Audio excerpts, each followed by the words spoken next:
Welcome to another edition of Journey of Hope. Stories of interviews with people that have undergone some type of traumatic injury, illness, cancer, and have become not only a survivor, but a thriver. You know, I often ask our groups that we meet with in our educational support groups, when troubles come, how many come at a time? And consistently, the answer is between 2s and 3s. But oh no, when troubles come, they can come in 3s and 4s and 5s. Our special guest today is no stranger to trouble, tragedy, illness, and he has become not only a survivor, but a thriver. Our special guest today is Don, and he is from Everett, Washington. Don, we're glad to have you here, and we've got people from around the world that are watching, and we want to hear your story, but tell us a little bit about your background and where you're from. Thank you, Lynn. I'm from Everett, Washington. I was pretty much raised there most of my life. I went to school all the way through high school there. I was a big-time basketball player, believe it or not, a little guy, and even played 1 year at Washington State University. Oh, did you? In Pullman? Yeah, in Pullman. Yeah, I could even dunk a little bit, almost. And back in those days, but it's changed because the guys are bigger now. But I eventually went to Western Washington University in Bellingham, Washington, where I got my teaching degree. And I always, from the time that I was in junior high school, knew that I wanted to be a teacher. And I loved helping people and helping kids. And that was planted in me by both my parents and the coaches that had me as I was raised. So it was my way of giving back for the great experiences that I'd had with them. Well, now I know that you're a teacher. You had 35 years of teaching in. And what subjects are we talking about? Basically, I was a history teacher, but I taught PE and English and a few other things. But my passion was always a history. And I kind of took it to a new level. In 1987, I got a government grant to change what I was doing in the classroom because I felt I wasn't making a big enough difference in my students. I wanted to have them take my courses and leave with a passion for life, find something that they love to do and be the very best at it, have a well-balanced life. So you're not talking about just teaching curriculum, no, you're talking about trying to make a change. Right, change and values and difference. I was concerned about the direction of our country, society, etc., and wanted to make a bigger difference. And what I was able to do was, living close to Seattle, we have all these people from all over the world. Well, how can you teach about the world unless you have one-on-one interaction with people every day? So every other day, I brought in people from all over the world. So in your classroom? In my classroom. Okay. And I might bring a Palestinian in one day who had 2 suicide brothers bombers. The next day I would bring in somebody who was an Israeli soldier who had did 3 years of tour duty in Gaza. A boy who walked out of Rwanda, all the way from Rwanda to Cape Town, South Africa during the Holocaust in Rwanda in '94. People involved, the drug lords in Colombia, a gal who helped get Saddam Hussein out of his hole. She was the interviewer. No kidding. I mean, just everybody is there. So why wouldn't you, do that for your kids? This doesn't sound like a normal class. It wasn't. But the real key was this, is that we involved our entire school and community and churches and everything by wanting to find one place in the world where we could help people out. So every year we adopted an area of the world and did huge fundraisers. And the last one we did was $43,500 in 5 months. We bought 80 cows through heifer for poor families in Bolivia. Well, now this, I thought you were, was this a public high school? Public high school. But you're talking about a mission project. Well, you didn't call it a mission project. No. You called it some kind of educational experience. Right. Well, we did that. We also demined a school in Angola because the elementary kids were losing their arms to, the landmines that had been laid down and stuff. But what the purpose of it was even greater than that. It wasn't just about the learning thing, because I wanted the kids to experience the world firsthand through firsthand accounts of people. But what it really was about was teaching world citizenship and stewardship for the rest of their lives. Help out people less fortunate than yourself. give back. I don't believe in any handouts, but you help people to help themselves. So what do you need? Let's help you. The adage of you feed a man a fish, you feed him for a day, you teach him how to fish, you know. Right. So I said, okay, how can I do this in a public school? Well, I've heard you talk about servant leadership, and expand a little bit upon that in terms of how this affected you and your teaching ministry. Right. I think that I was a typical young man growing up. If I could dodge going to church, I would. If there was a football game, I would. And my mom and dad would go to church, I would go turn on NFL football. But as I got going into college and stuff, I just realized that there's some reason why everything is falling into place for me. And that I was really, really blessed. I need to have a grateful heart. I need to be more thankful on things. And I got involved, eventually I married my first wife, Susie, and we got involved in Young Life Ministry, where we were actually getting the outreach. Now this is in the Catholic Church? No, this was actually at another... At another church? Okay. No, this was at another public high school. Where I was. Okay. This is where my first teaching job was. So I'm 22 years old. Okay. And all of a sudden, I was part of it. And that's where I became a Christian in 1974. And my wife and I both did it together. And then we took kids to different mission groups. So throughout my life, how could I apply my faith in a public school where I believe is really, really needed? That's, Jesus just didn't stay with the people who were Christians. He was out everybody, right? So my goal is, how can I copy him and be like that? And so through my coaching, which I coached for many, many years basketball, every summer, you're busy, you're working with your kids and going on things. What a great way to do ministry. Even if you can't say it that way, you can model it, you can do those things. And went to Northwest Basketball Camp, which is stationed in Spokane, Washington, and they've now expanded out. But I would take my kids there to this Christian basketball camp all the time as part of that. And obviously, I've been involved in community services, we're raising money, doing things. I've just always been somebody that my biggest thrill in life, my biggest joy is doing for others. And I believe that's important to do that. You can't take what you have with you. And I kind of live my life like, if you have 7 years to, or if you had 7 days to live, how would you live your life? What would you say? How are you going to treat people? What are you going to think? And if you kind of live a philosophy like that, then it's going to make a difference in the way you live every day. Exactly. Just with a grateful heart. And we all have our human like everybody else. Well, I know you have a teaching career, you have a coaching career, you've also been a motivational speaker. Yes. But you gave something here where we can segue into it. You talked about your first wife.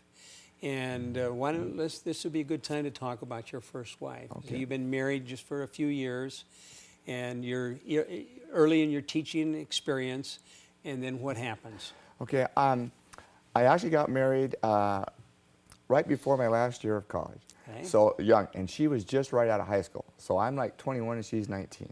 And her last name was Brown too. So my last name's Brown, so she was Susie Brown. Didn't have to change. Didn't have to change. But what happened was that after going to some other smaller towns to get started with my coaching career and stuff and coming back, Susie came down with a really, really serious cancer called Ewing sarcoma. Ewing sarcoma? Ewing sarcoma, yeah. It's a late childhood disease, a teen type cancer, one of the worst ones you can get. Some just grow, some eat. This was one that I ate. And it started on her rib, and it ate through 3 of them in about 2.5 months. Oh, it's a very aggressive Very form, aggressive. then. University of Washington at the time could not figure out what it was because cancer cells that are that far are undifferentiated and they can't tell what they were, so they had to send it back east to figure out what it was. She was on chemo, bad chemo, for 6 months. She had radiation. She had to go live with her mother while I finished up with my 2 kids, which were 18 months and 3 at the time. So you had 2 little ones. She's a young mother. 20. And has a very aggressive form of cancer. So she's lost her hair. She's done all that stuff. This is because of the chemo. Now you say bad chemo. All chemo is probably bad, depending upon, but some's worse than others. Back then it was worse because they didn't have the things to help with some of the other. But I sent her back to her. She was from Longview, Washington, so I sent her back there.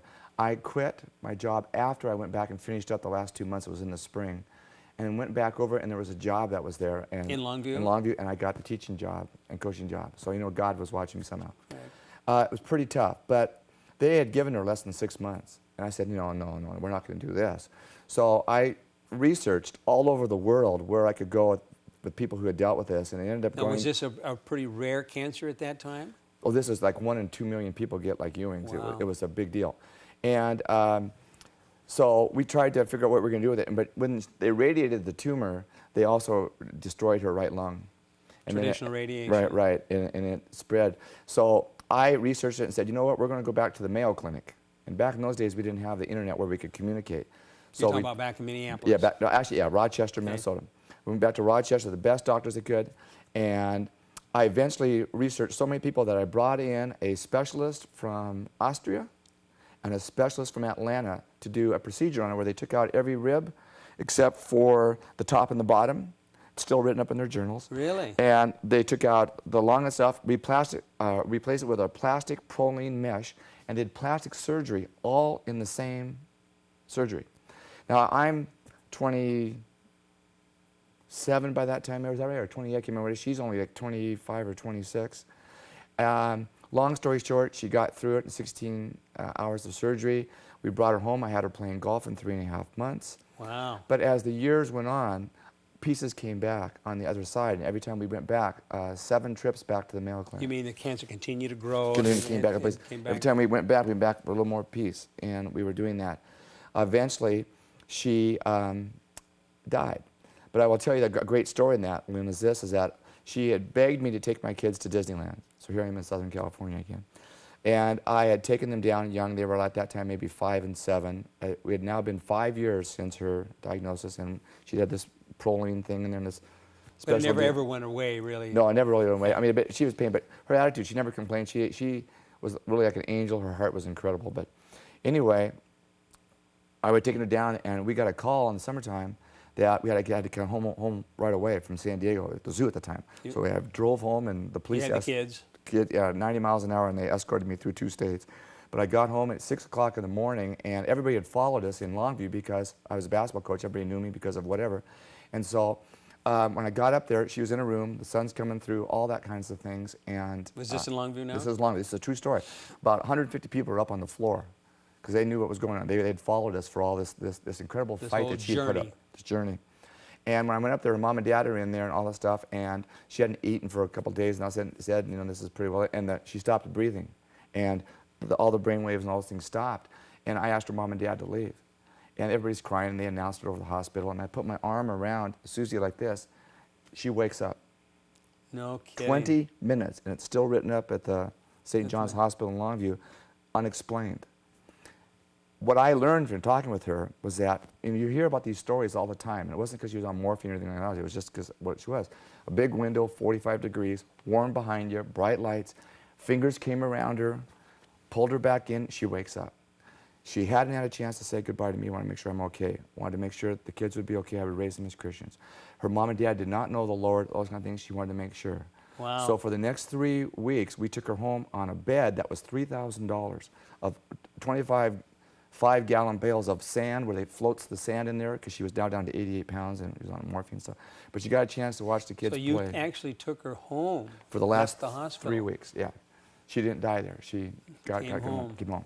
But But it was a tough deal because I had to make a decision to withdraw stuff at the end. Finally. Because enough was enough. Well, more cancers came back, and she was suffocating. I was giving shots and stuff, and that was just, And That must have been a terrible time. it was a very, very difficult time. Hard for our kids, a lot of tears and stuff. But the church was there. Church helped pay for our funeral. We didn't, my bills were $800,000. And at that time, the insurance would pay 90%. That was in those days. Those days. There have been some changes. Right, but everybody was wonderful. It was just an incredible part of that.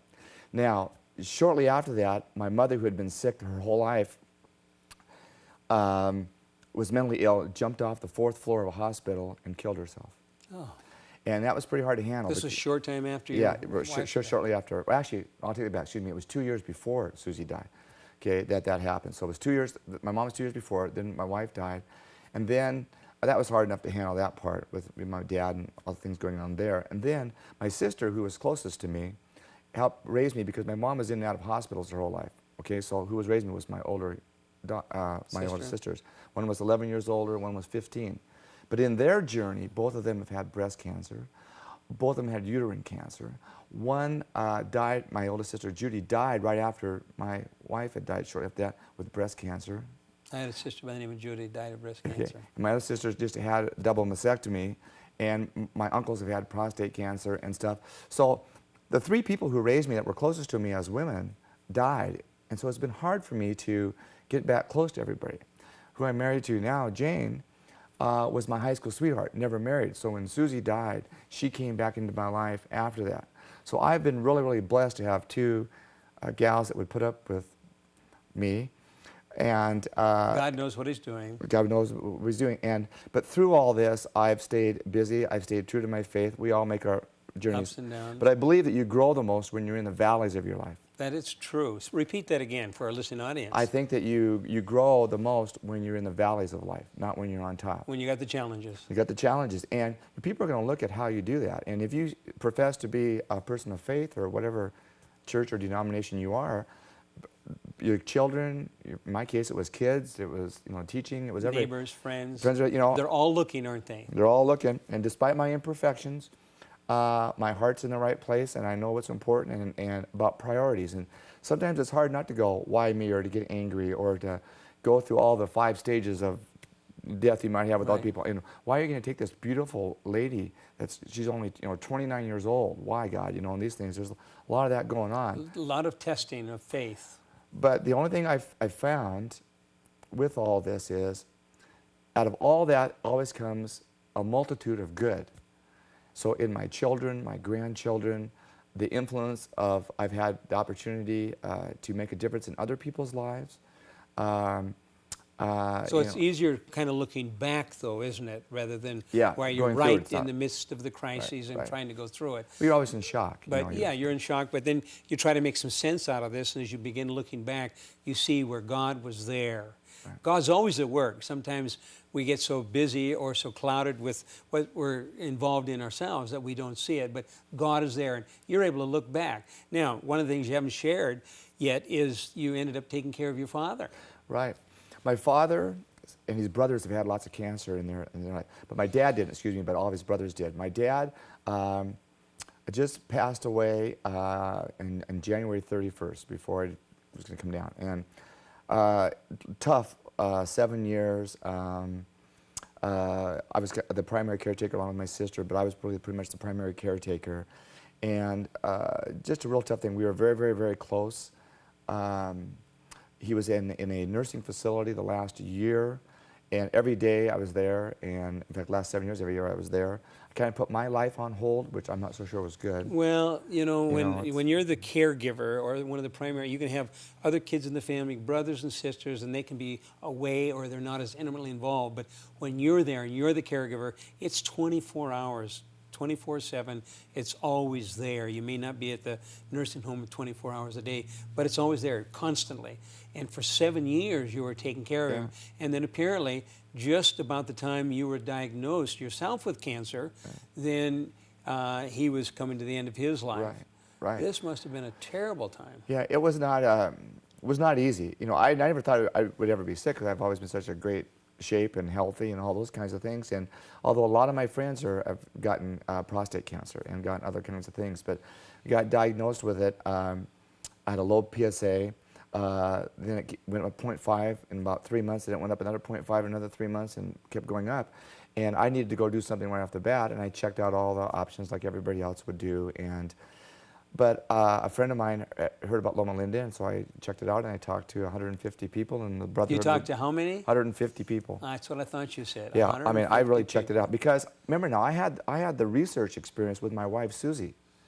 Really. So you had a broad.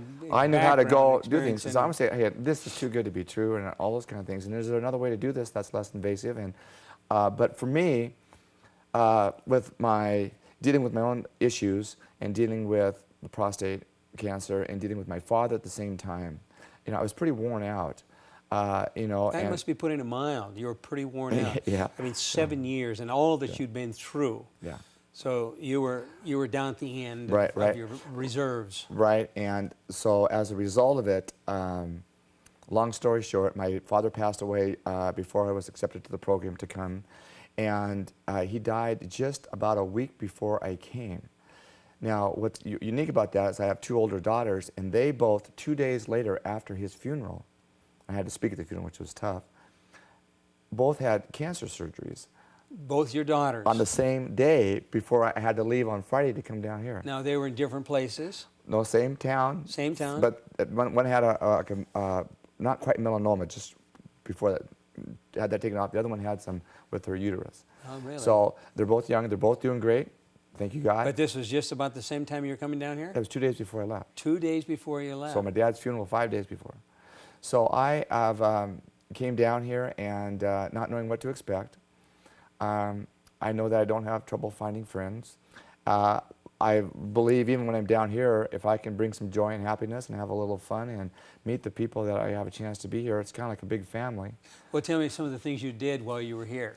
Well, played golf with you. Yes. And I've been I'm involved. still waiting for the impact of the lessons to take place, but they will. I really enjoyed the potlucks because you get a chance to see people in a different light, and laughter is great medicine.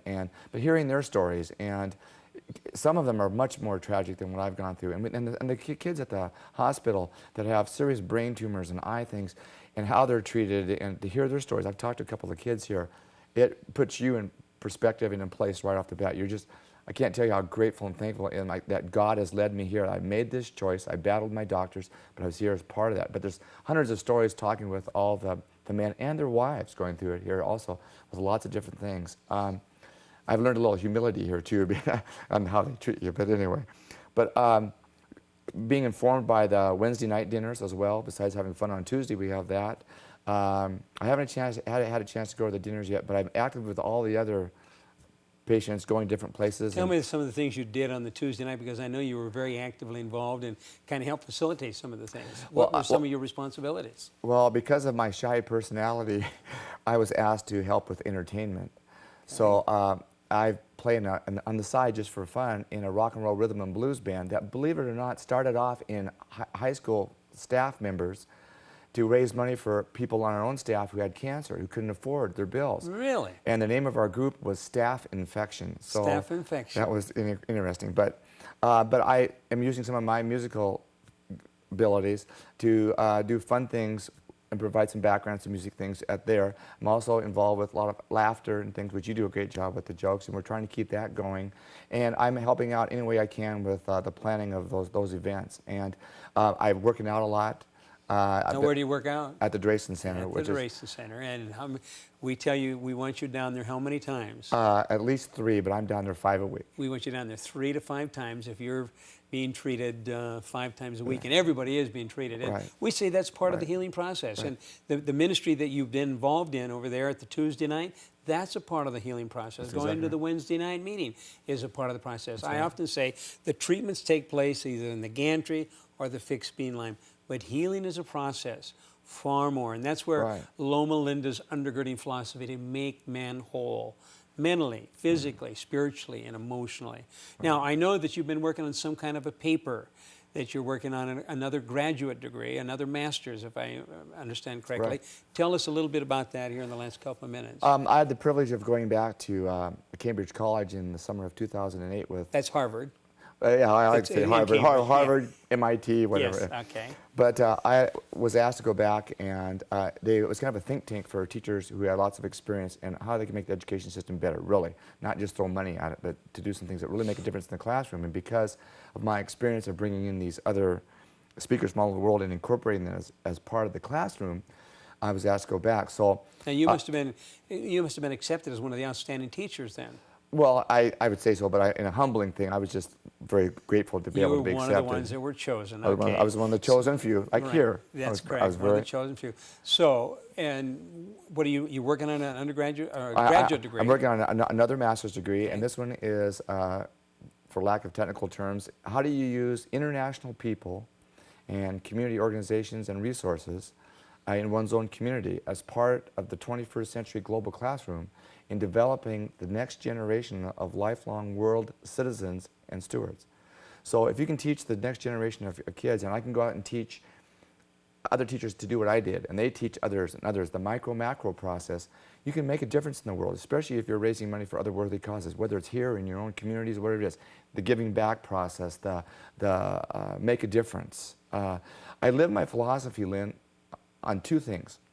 Lose yourself in something greater than yourself, and always do more than you're asked to do, better than you're asked to do. Okay, say that again. Okay, so lose yourself in something greater than yourself. Okay. So whether it's your family, your wife, your kids. Choosing something to get involved in. Right, and then always do more than you're asked to do, better than you were asked to do it.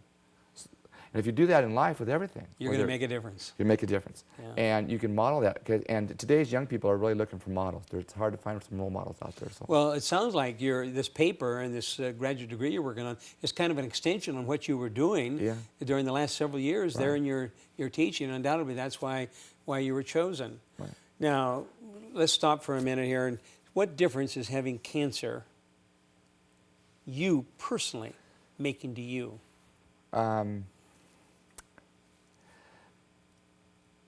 It's even more, even though I had it before, I think, it's about perspective and about what's really important in life, and that all the things that our world is telling us that's important, money, cars, whatever, that doesn't mean a hill of beans. You can't take it with you. So, I like to judge myself saying that, I think people see me as somebody, when you come into a room, I'm kind of fun and they want to be around you and you laugh and giggle. I don't try to be that way, that's just who I am. And hopefully I've, in my lifetime, brought some joy and some help to people. But the true measure of a man, I believe, is when you die, how many people come to your funeral? It's what you've done with your life, the relationships that you have with those that have been close, significant, and to the day that I die, I'll just keep going and going and going. And I'm not going to dwell on what happened to me. I don't feel sorry for myself, those kind of things. There's a lot more people that have a lot worse than I do. And I just am here, though, and so grateful for Loma Linda that it's here. I mean, I feel it's the only place in the world that treats you the way that it does here. Because for me, it wasn't just the cancer. It was the healing. It was the social aspect. It was the grieving process, to be around, to get away in sunshine and palm trees. But be able to talk. Great conversations talking with the other guys before you have your treatment. I mean, I can't tell you how wonderful it's been. So. You're talking about leaving a lasting legacy and making a difference. And to our listening audience that are looking on, I want to thank you for joining us this week. And Don here has been an excellent example of somebody who came to Loma Linda. And he came to Loma Linda having gone through a number of crises himself and some trauma in his own family and cancer and a number of different things. But he's been not only a survivor, but a thriver. I want to thank you for listening to us this week and want to wish you God's richest blessings. And I know that right now some of you have been diagnosed with something, and God's got a plan for your life. Give him an opportunity. Until next week, I'm Lynn Martell with Journey of Hope. Good night. God bless you.